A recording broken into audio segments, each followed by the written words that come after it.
Hey everybody, I'm going to be stopping and starting this video a few times, flipping back and forth and reading some scripture.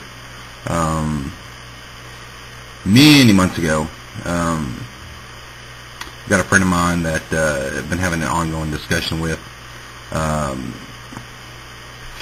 about whether there is actually a new covenant given and therefore a New Testament to give justification to calling the New Testament he calls it evangelical, but the New Testament of the Bible.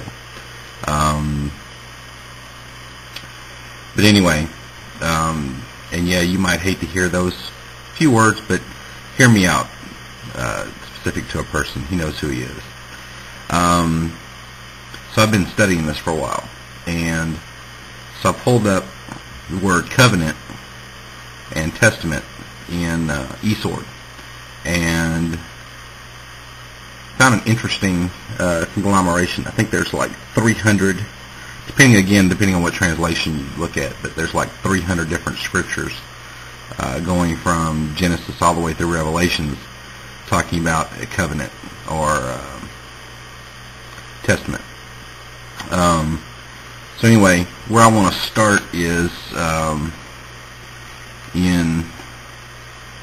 not going to start with the covenant of Exodus, because I think everybody knows that there was a covenant given Moses and David and Abraham and Isaac. Those were the covenants that were given to the Hebrews moving into the land of Judah and Israel. But what I wanted to talk about is there a reference to someplace that there will be a second covenant or a new covenant or something of this nature. So where I want to start, I think, is in let's see,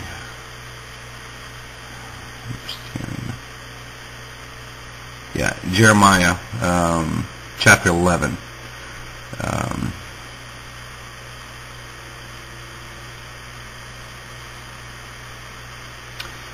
Start around verse 6. And Yahweh said to me, declare all these words, telling Jeremiah to, because he was a prophet, declare all these words in the cities of Judah and the streets of Jerusalem, saying, hear the words of this covenant and do them. For I solemnly warned your fathers in the day I brought them up out of the land of Egypt, to this day rising early and warning, saying, obey my voice. Yet they did not obey, nor stretch out their ear, but each one walked in the stubbornness of their evil heart. And I will bring on them all the words of this covenant which I commanded them to do, but they did not do. And Jehovah said to me, a plot is found among the men of Judah and among those living in Israel that have turned to the iniquities of their forefathers, who refused to hear my words. So basically, God's telling Jeremiah to get on the folks in Judah and Israel and Jerusalem, because they're not doing what they're supposed to be doing. And they've turned their back on God. They're worshiping false idols. They're doing all kind of manner of things that they're not supposed to be doing.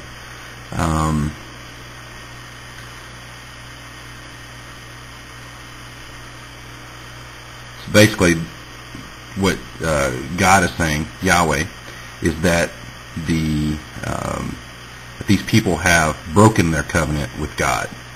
God did not break the covenant with them. They broke the covenant with God.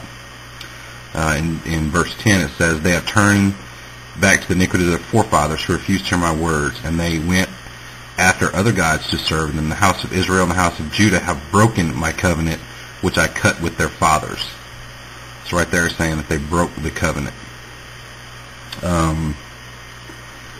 Let's go to in Jeremiah, all of that talks about, his ministry and God telling Jeremiah to get on everybody's case and get them back in line. And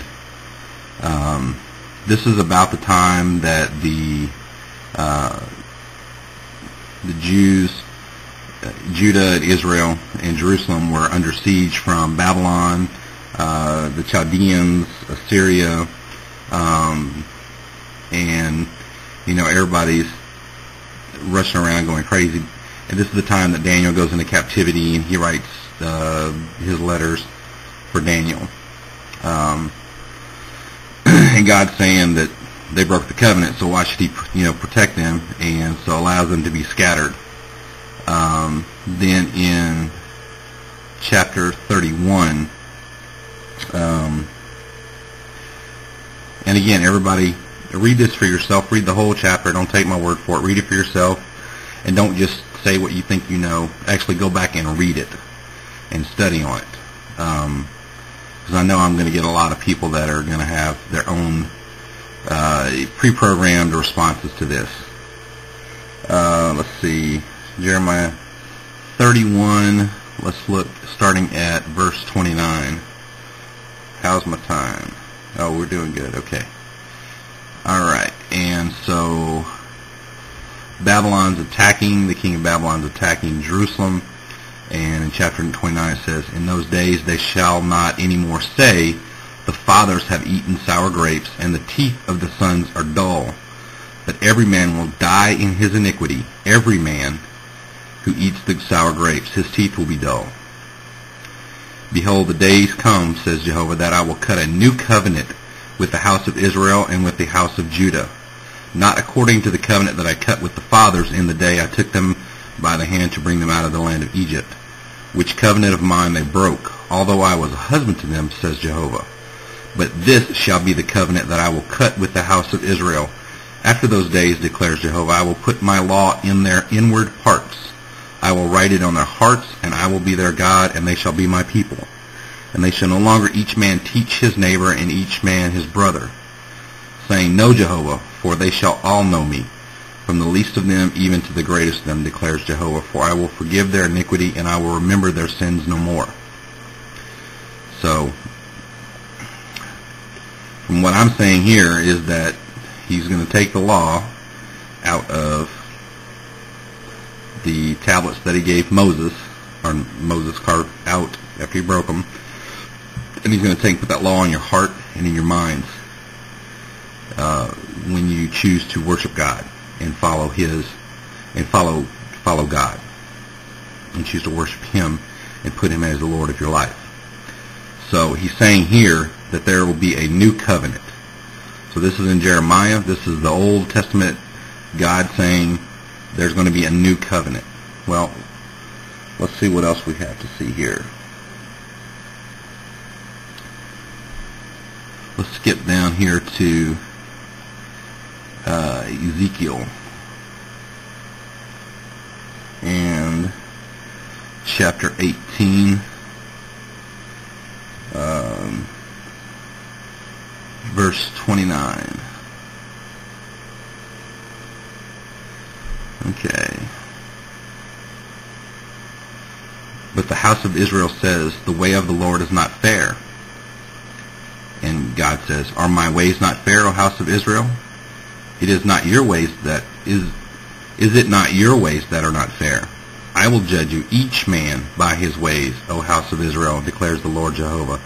Turn and be made to turn away from all your transgressions, and iniquity shall not be a stumbling block to you. Cast away all your transgressions from you, by which you have transgressed in them, and make for yourself a new heart and a new spirit.